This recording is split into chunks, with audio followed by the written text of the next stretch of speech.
For Wednesday, March 11th, 2026. I call the meeting to order, and can you please follow me in the salute to the flag?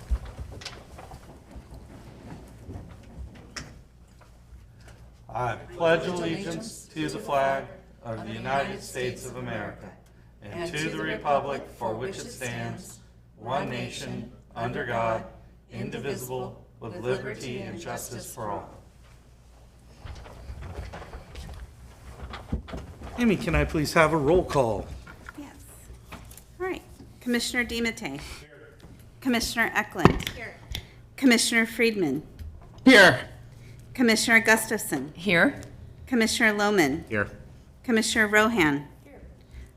Alternate Commissioner Landon. Absent. Alternate Commissioner Spriggs. Here. Alternate Commissioner Wilson. Absent. Alternate Commissioner Youngblood. Here. And Chair Alpine. Here. All right. All right, that brings us to reports from staff. Okay, we wanted to bring 3 items to you. The first one is an update to the commissioner terms and the selection process for the special district seat. To clarify some information from our January meeting, we'd like to reiterate that the public member seat currently held by Commissioner Rohan does not expire until 2027. This means we have just 3 seats scheduled for transition or recruitment in May. The special district member seat held by Commissioner Friedman, the city member seat held by Commissioner Lohman, and the alternate city member seat held by Commissioner Youngblood. Regarding the special district selection process, we issued a call for nominations to all the special districts, and those nominations are due to LAFCO next Tuesday, March 17th by 4 p.m. And if we receive only one valid nomination, that person will be deemed appointed. If there are multiple candidates, we'll move to a ballot election starting March 20th and ending May 4th. To be valid, that election would require a quorum of at least 19 votes from the 37 districts. The city selection rotations, and there's a question about Loomis. So the city selection committee, which is comprised of the mayors of all the Placer County cities and towns, appoint the members to LAFCO. At the February meeting, a question arose about why Loomis appears to be on LAFCO for 8 years. They have, the town of Loomis has an 8-year presence on the commission because Loomis was originally scheduled to join as a voting member in 2024. However, when the city selection committee shifted from an alphabetical rotation to a regional rotation, they made a one-time adjustment to accommodate that, and Loomis, their alternate term was extended by 2 years. Now, Loomis will come on in May from 2026 to 2030 as a primary, in the primary seat, and then Rockland will come on as the alternate from 2026 to 2028. And this structure was set up so that there's always going to be a small eastern city or town and also a large western city on LAFCO as a voting member. That concludes my report, and we recommend that you receive and file this, but I'm happy to answer any questions. Does the Commissioner have any questions? I just wanted to thank you very much for the clarification. I actually thought it was a typo, not wondering why. I just presumed that it was a typo. Right. So I'm glad to get the clarification in the background. Thank Thanks. you. Thank you. The next report from staff is an update to the commission requirements this year. So there were new state laws, specifically SB 707 and SB 827, that changed the training and filing requirements starting this year. There is a new fiscal training that all the commissioners will be required to complete every 2 years.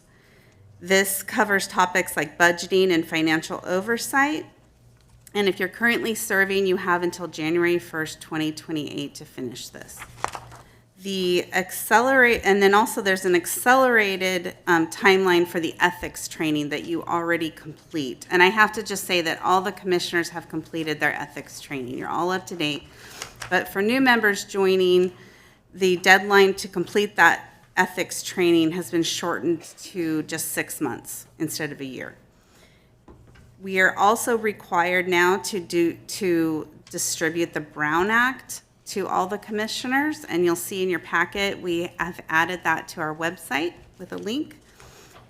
In addition to that, the Form 700, there hasn't been changes to that, but Placer County has transitioned to a new site. So you've probably received emails from the county regarding that, and you, just as a reminder, you have until April 1st to submit that filing. And then again, we are tracking your progress on all these items, and I will let you know when you're getting close to your deadlines. And that concludes this report. Do you have any questions for me? Seeing none? No questions. Thank you. All right. For all the reminders. Excellent work. Yes. Forget. Oh, I do. I'm sorry. Sure. I'm sorry, Mr. Chair, I did have a question. On the financial training, will that be something that staff will organize and give us the curriculum from? Is LAFCO providing that? Is it, yeah. That's been kind of a question we've had as well, but we did find a few trainings that CSDA, which we're members of, is offering in June and I believe October.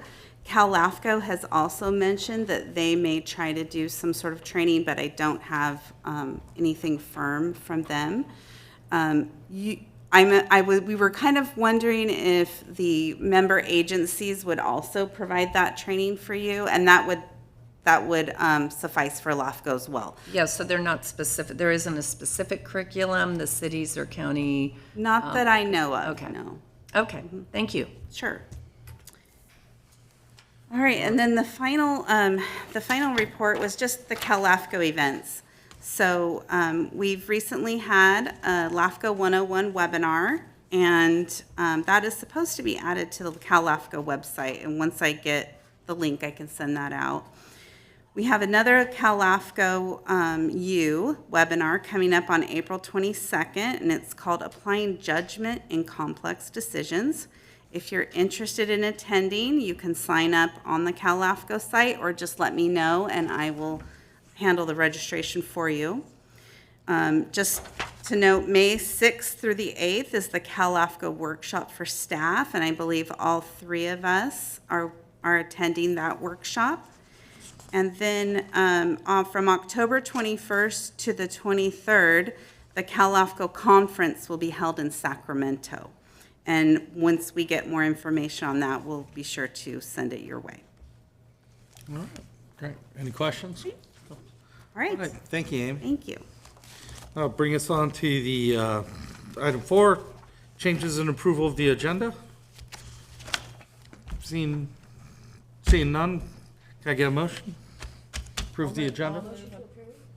Motion. Gustafson, second. All in favor? Aye. Oh, Oppose, abstain, motion carries unanimously. That moves us on to item 5, public comment. This is an opportunity for the public to speak to the commission on any subject within the jurisdiction that is not on today's agenda. Please come up to the podium and limit your comments to 3 minutes. Items from the public will be considered without discussion by the commission and may be referred to staff. Hello. Hello, I'm John Aneker from Newcastle. I am here to say thank you. I missed last month's meeting, at which you made the decision regarding supporting the merger of the Newcastle Fire Protection District with the Placer Hills Fire Protection District. I was at the previous meeting when the room had a lot of people in it, and got to be one of the people to speak in favor of that, and I am very much in favor of it. I said at the time, if my memory is serving me correctly, that I was praying for you all in the decision that you'd make. I admit that I was beseeching the Lord that you would approve it, and unless He had a better plan. But I was hopeful of that. And having missed the meeting, I did check in with Chief Ian Gow, who is over both of our districts, as you know. And he told me the results of the vote that you had, and I thought, wow, that's amazing. And I thought, I'm not going to claim credit for traction with the Lord on that, but I certainly was thankful for that and expressed that to him. But I wanted to come today simply to thank you personally. I really appreciate that. I think it bodes really well for my fellow citizen resident property owners on that. And I stopped by the Station 41 last night, as a matter of fact, and chatted with the two guys on duty at that point. But again, I want to thank you, and I want to thank you for the opportunity of public comment, which gave me a window to step forward and say thank you to you all. And simply because my big agenda item is past you on that, I still, as I am prompted to remember from above, that I will continue to support you all in prayer and trust that God will direct you in the decision makings that you have to do. So thank you very much. Thank you, John. Any other member from the public like to speak in the chamber? See none, I'll ask those that are online. Does any member from the public like to speak? This is the time. Amy? All right, seeing none, we're going to close public comment and move to item 6, the consent calendar. Any questions from or would any of the commissioners like to pull any item or for discussion from the consent calendar? None. I'll ask those that are online. Any commissioner like to pull any item or comment? See none. I'll ask the public. At this time, any member of the public could comment on any item on the consent calendar. Would any member of the public like to comment? Please come to the podium. Seeing none, I'll ask those that are online. Seeing none, all right, I'll bring it back to the commission for a motion. Move to approve the consent calendar. I'll second. Okay, since we have commissioners online, I'm going to have to use a roll call vote. All right. Commissioner DiMattei. Yes. Commissioner Eklund. Yes. Commissioner Friedman. Yes. Commissioner Gustafson. Yes. Commissioner Lohman. Yes. Commissioner Rohan. Yes. And Chair Alpine. Yes. Yep, motion carries. Thank you. That'll move us to our next item, business item 7 alpha, the LAFCO Financial Audit Report and fiscal years 2023 and 2024. I believe Amanda is going to be presenting this Yeah. item. All right. Thank you, Chair. Commissioners, I'm so sorry I can't be with you in person today. I believe that, oh great, James Marta is on with us. Okay, so as you may recall, on February 19th, Placer LAFCO authorized the executive officer to enter into a contract with James Marta Company for the Commission's successive 3 biennial financial audits. This is the first biennial audit conducted by James Marta for fiscal years 2022, 2023, and 2023, 2024. And we have James Marta here to present the audit to the Commission. Thank you. Well, thank you very much. Hopefully you've had a chance to look at it, and I'm here to answer questions. But first of all, the financial audit was Excuse me. planned and conducted. Can you hear me? Excuse me. James, can you please, you're kind of unclear in the microphone. We're having a hard time hearing you. Okay, can you hear me? It's a little bit better. It's muffled. Okay. It's kind of muffled. I guess that's the best I have right now. Okay. So the financial audit is an important part of accountability of your team to you, but also for you to the rest of the public over the funds that are administered by the LAFCO. The first thing that you should be looking at the audit is the opinion, and it's an unmodified opinion. It's the best that you can get. The audit is broken up into an audit opinion. We have management discussion analysis, which is a good summary of what happened year over year. And if you look at that, you can see the LAFCO has gone from about 300 to 600 to 900 $1,000 of revenue, so it has been growing. And then if you look at the financials, you just had more projects going on. You have, as I said, it's an unmodified opinion. What you typically see is a fund statement, and the fund statement helps you just to manage the operations day to day, but in the formal audit, it includes your liabilities and any capital assets. Your main liabilities are pension, and your main assets, your main assets that you have are some deferred assets. You have some liabilities related to lease. And what's happened in accounting is that if you lease property, you have to kind of show that longer term lease liability. So that's reflected. One difference between 23 and 24, in 23 you had a negative net position that was driven largely by the pension, and now you're back into a positive position. So that's favorable development. Other than that, the audit is a look at compliance and internal controls. It's not designed to be an internal control audit per se, but we do look at significant controls and are required to report to you if there's any material weaknesses identified. And we're happy to report that there were no material weaknesses identified and no issues of non-compliance. And so an overall favorable audit. We really would like to thank your staff. The audit is not an easy process. They've worked with us really well, and it was conducted on time without any particular event to note to you. So with that, are there any questions? Is there any questions on this item for the CPA? I'll wait for the other, Commissioner Rohan? No? Okay. If any commissioner online has any questions? All right. I will now ask the public if there's any questions on this item. See none in the chambers, I'll ask the public online. Do you have any questions on this item? Comments? See none. I believe our action is to receive and approve this And accept, item, correct? yeah. Right? Mhm. Yep, you got it, Chair.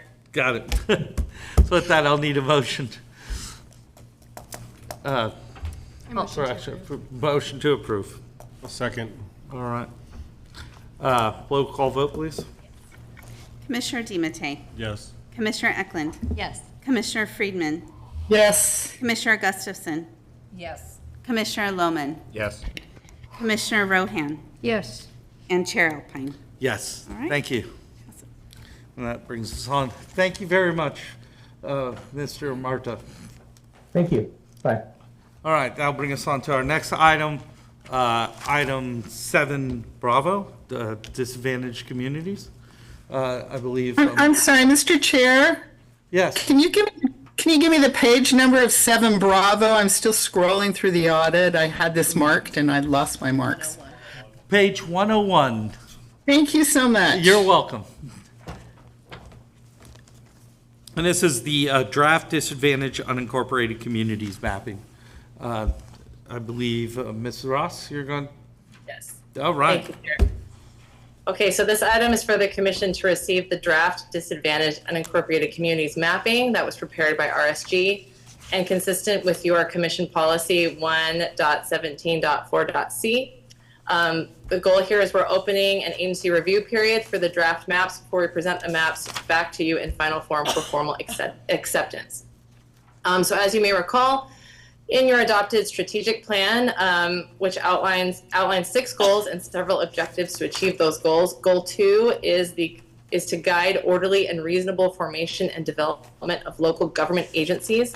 And one objective to meet Goal 2 is to create a comprehensive list of current islands and unincorporated disadvantaged communities and identify options to provide more efficient services.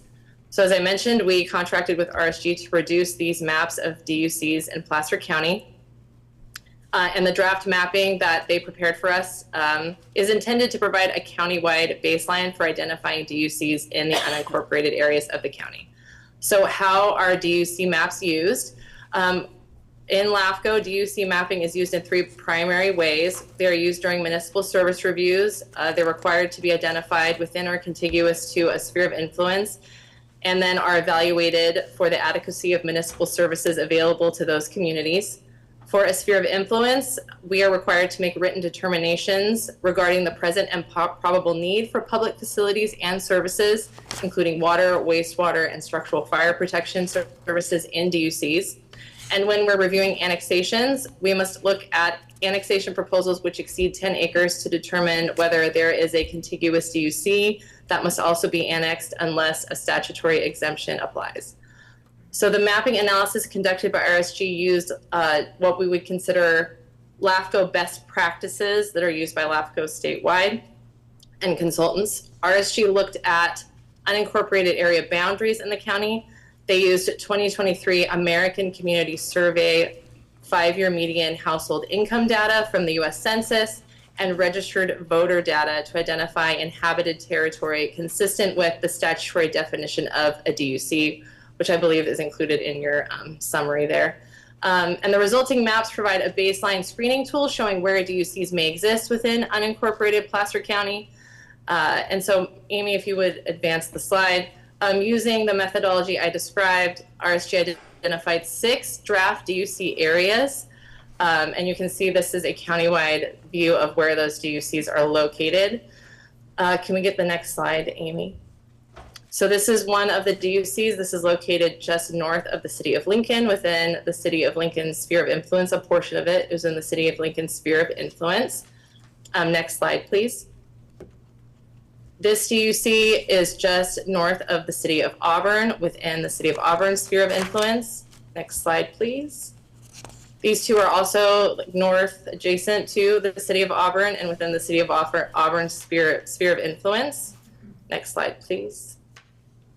This DUC is located roughly southwest of the city of Auburn. Next slide, please. And this one is located adjacent to Colfax and within the Colfax sphere of influence. And you can see these maps are also located as attachment A in this staff report. So per Placer LAFCO policy 117.4C, staff recommends that the commission receive the draft DUC maps prepared by RSG and open an agency review period and direct staff to return to the commission with final maps for formal acceptance following completion of the review process. Thank you.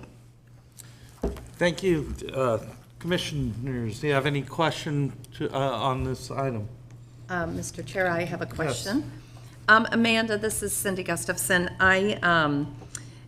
I'm familiar that in the past, a couple of the communities in District 5, unincorporated, were previously disadvantaged communities. So I'm surprised, like Kings Beach, areas of the Blue Canyon area and Emigrant Gap are not showing up. And I just wanted to make sure that this was county-wide study. Yes, so it was countywide. They used the most recent American Community Survey US Census data, right? So that's 2023. It could be, right, that the median household income no longer qualifies for those areas. It could also be that there wasn't any data, there wasn't sufficient data for those areas now. That's something else that could have occurred. They use their methodology across the entire county, and these were the DUCs that they found qualified. Okay, I just wanted to make sure the whole county was looked at because it was, in the past, certain areas were definitely disadvantaged communities in certain of those locales. So Yeah, you do bring up a good point about the null data or those census blocks that don't have sufficient data reportable to rely upon. And maybe what we could do is request RSG at least geographically identify those null areas. And so at least that would be information available to the commission and agencies and members of the public. Yeah, okay. Yes, so good comment there. Thank you. I just know, having, in my previous position, writing grants and things, that those usually were areas, especially in the Kings Beach community, where we Sure. we definitely had census blocks that were well below the median.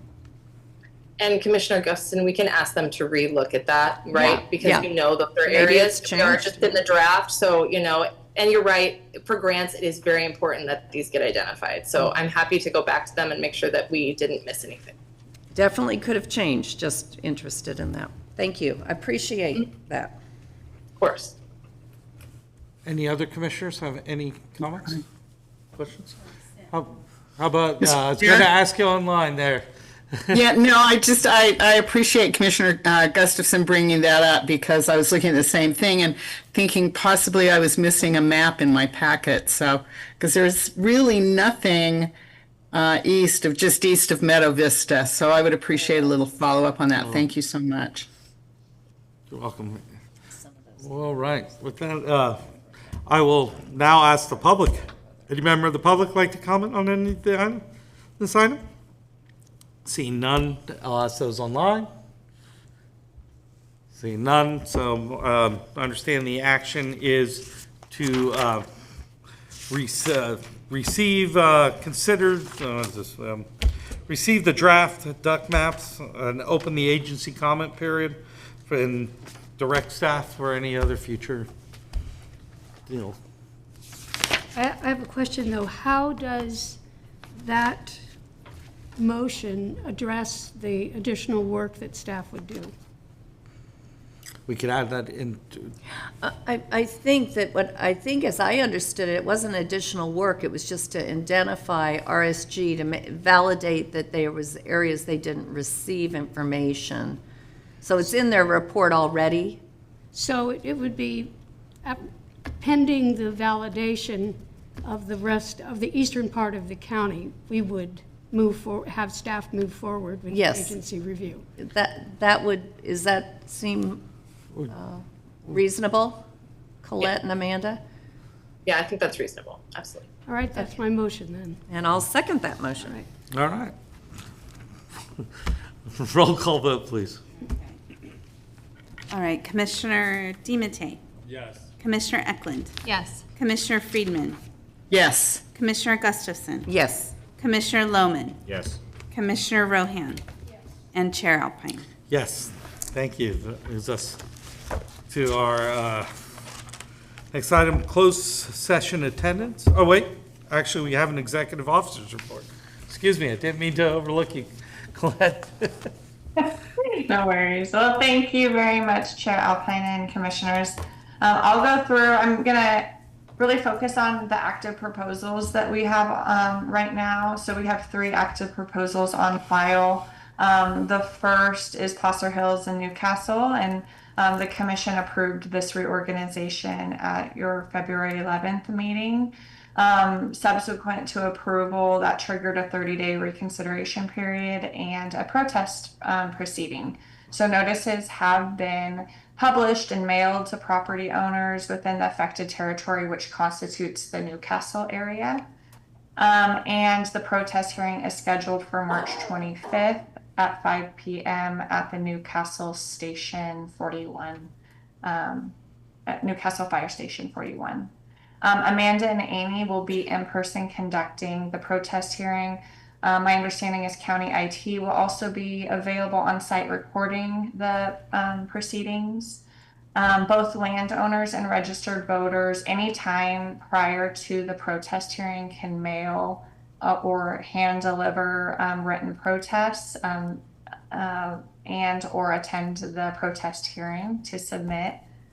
Protest forms and instructions are available on the website as well. So we talked about the protest thresholds in the staff report on February 11th, but just real briefly, should less than 25% of the registered voters within the affected territory or landowners holding at least 25% of the assessed value of land within the affected territory file written protests, the reorganization would be ordered without an election. And then anything above that 25% threshold would trigger an election. So following the protest hearing, the executive officer will have 30 days to determine the value of written protests received and not withdrawn. We'll be bringing the final results to the April 8th commission meeting with a resolution making the finalizing the protest results. So that's more or less the timeline for that. I'm available for any questions before moving on. Do you want to open it up before moving on to my next items, or because I know that's a I'll lot ask then. right now if there's any questions, comments? Okay, seeing that. Seeing none, okay. We have another, so the second application we have on file is for the South Placer Municipal Utility District. We received an application for annexation of a single 6.1 acre parcel of unincorporated territory within their existing sphere of influence. The district proposes to extend wastewater services, and that would be to accommodate a planned development of a single family residence. And so we received the application. LAFCO staff has sent a notice of filing to interested and affected agencies. That's our referral. We're reviewing the application for completeness within this 30-day period.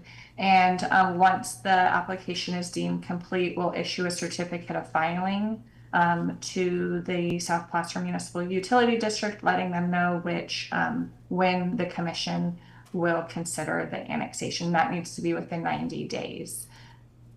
So we'll keep you posted on that application. And then our third application on file is the proposed Town of North Tahoe Incorporation. I've reported before, LAFCO had received a registered voter petition, and that was we coordinated with the elections office to certify or to and issued a certificate of sufficiency back in January for that registered voter petition. Since then, we received a full application submitted by Eastern Placer Future. And so we have an application on file for incorporation. Now that that is on file, LAFCO staff is drafting a notice of filing, and that will go out to interested and affected agencies. And really, due to this, the scale and complexity of this proposal, we're looking at conducting more agency outreach than we typically do on, like an annexation proposal. We are planning to host a virtual informational meeting for affected and interested agencies, just to review the incorporation process and answer any questions. There's a lot of affected and interested agencies because of, just the geographical area where the incorporation is proposed. So we're going to do additional agency outreach, and the date of the informational agency meeting is still to be determined. We're also working on scoping the comprehensive fiscal analysis, which is a requirement, a primary requirement of incorporation proposals. And that ultimately will be doing a request for proposals and hiring a consultant to do that fiscal analysis.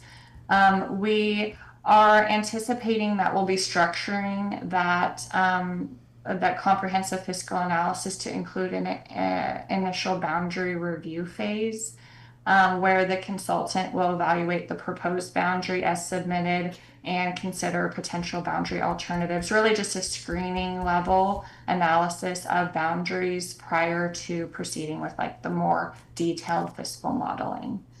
The timeline for, we're continuing to work through, and I'll keep you very much informed on the progress on scoping and moving forward with the request for proposals process. And that's my update on that one. Before I move on, is there any questions? Any questions? I was gonna allow Commissioner Friedman if she had a question first. Oh, but yeah. I just wanted to be a little more clear. I know the committee's anxious to get going, and so they're asking, approximate timeline so they can be prepared to work with you and the consultant. Yeah, and I'm in close contact with them. And so, yeah, they're actually reviewing materials right now as well. So we go back and forth. We're working very closely with them and engaging the county as well. I think the overall timeline, if we're talking about when this is going to go to vote, I think there's a lot of, qualifiers and assumptions, and we just need to move. Yeah, we need no. to get further along before we I know everyone's very eager, but we're moving forward we're trying to move forward with all of the requirements. Absolutely. And making sure that everyone is informed and everyone has an opportunity to weigh in. Absolutely. I was more interested in the RFP process timeline. So. Okay. Yeah. Once we have that drafted, what I want to do is make sure that both the proponents and the county, we all are on the same page about the RFP, the scope of the RFP, and the anticipated timeline. So there's more coordination to do there. And then it will be, getting that RFP out and circulating that to consultants. And I think we'll hear from consultants about what they think of the timeline as well, moving forward, how they would approach scoping out the process, including the boundary screening phase, and then moving forward with the detailed fiscal analysis. So I think we'll learn a lot too as we move forward. Great. So I do have a quick Commissioner question. Friedman? Thank you. So on the RFP, I've heard two different things. Is it a 30-day release period or a 21-day release period? That's a good question. I don't think there's a release timeline or period in a statute on that. So Okay. It's really based on how quickly we want it back. I'll keep you posted once we Okay. kind of have that timeline laid out. And then the agency workshop, which I think is a great idea, that'll just be worked into the process Yeah. Mm-hmm. when it's appropriate. Okay. Yeah, Thank you. I'm expecting that will be in April, early April. But yes, it's not to delay anything. Okay. It doesn't have to be in sequential order. It's just we're wanting to make sure we touch base with the agencies and gather questions. And I think that's a great idea. Thank you. You're welcome. Is there any other questions? Comments? All right. And then, so that was just our 3 applications that are on file. We're also making great progress with municipal service reviews, which I won't go into specific detail about. And then with regard to administrative items, staff is beginning to prepare the proposed budget for fiscal year 2026-27, and we'll be scheduling that as a public hearing item at the upcoming April 8th commission meeting. So be ready for that. And then last but not least, executive officer recruitment. The flyer was released yesterday. We will be making sure that it's up on the website by the end of the week. It'll also go on Placer County's website. We've circulated it already to CALAFCO. We'll also be getting it on the California Special Districts Association page. There's also some other pages that we want to make sure, like the Association of Environmental Professionals, American Planning Association, the Municipal Management Association of Northern California. There's governmentjobs.com, careers in government, and LinkedIn. So we're going to make sure that we're advertising it widely. And that's my update. And we'll make sure all the commissioners get that after the meeting. All right. Thank you. With that, sorry, the filing deadline for the executive officer recruitment is April 17th. We anticipate to screen the applications between April 20th and May 1st. And then we'll be doing panelist interviews May 4th through May 15th. And that's all on the flyer. So that's more or less the timeline. All right. And Thank you. That is concludes? I apologize, I have one more No, question. I was going to ask that. I have one question on, and thank you for that details on that executive officer. On the MSR for cemeteries, just because I have almost Yeah. a failing cemetery district, I'm being asked quite a few questions on the Colfax Cemetery, so I know we've had challenges getting the documentation. I'm going to actually give that one to Amanda. Okay, I'm she sorry, can- Colette, yes, Oh, that's Amanda. great. We were happy to, because we are making good progress with that. And so she can give an update on And that. Amanda, I can talk to you offline, but I just wanted to bring it, make sure the commission realized we have some real challenges there. Yeah.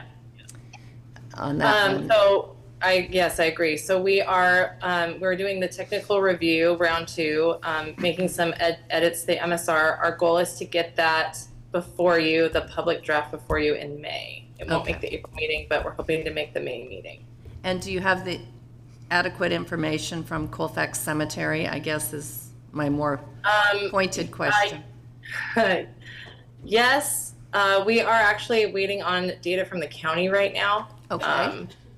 And so, and I'm working with the county staff to get that. So, it's just, but it's more that we are also making some edits to the document and working with the consultant. And then we'll be getting it back to the agencies for one last review before we bring it before you in May. Great. Well, I'll check with county on our data, but my understanding is the financial records weren't available for Colfax Cemetery from the cemetery district. But if you've got them, then I'm very pleased.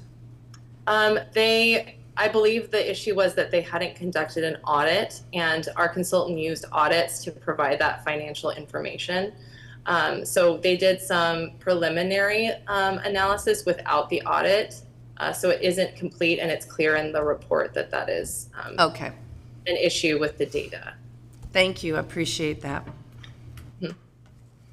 Great. Any other comments, questions?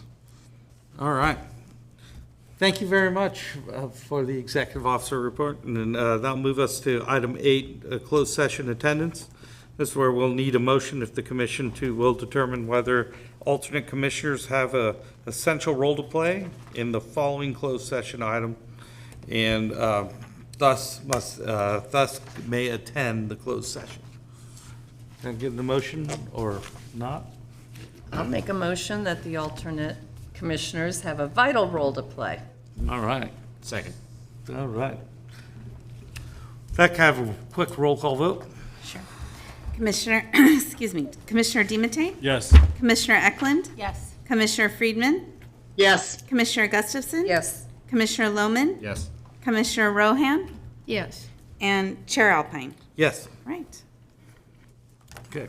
With that, we'll move on to 9, closed session. We're going to recess to for public employment, government section code 54954, executive officer. Conference room A.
It's on. All right, we have returned from closed session, and we have one item to report. Mr. Walker, can you like to report out of closed session? Yes, thanks, Chair Alpine. The report is that the commission in closed session unanimously voted to form an ad hoc committee consisting of Chair Alpine and Commissioners Gustafson and Rohan to review and evaluate applicants for the open executive officer position and to make recommendations to the commission as to applicants who should proceed to the next step of the recruitment process. Okay, thank you. Oh, wait, I shouldn't have my hat on. Oh, thank you very much. With that, I'll move to item 10, commissioner comments. Is there any comments from the commissioners? All right. Okay, great. I should ask online. Judy, you have any comments? No? Okay. Then with that, can I get a motion to adjourn? All right, all in favor? Oh, second. All in favor? Aye. Opposed, abstained, motion adjourned. We stand adjourned. Yeah, thank you. Thank you.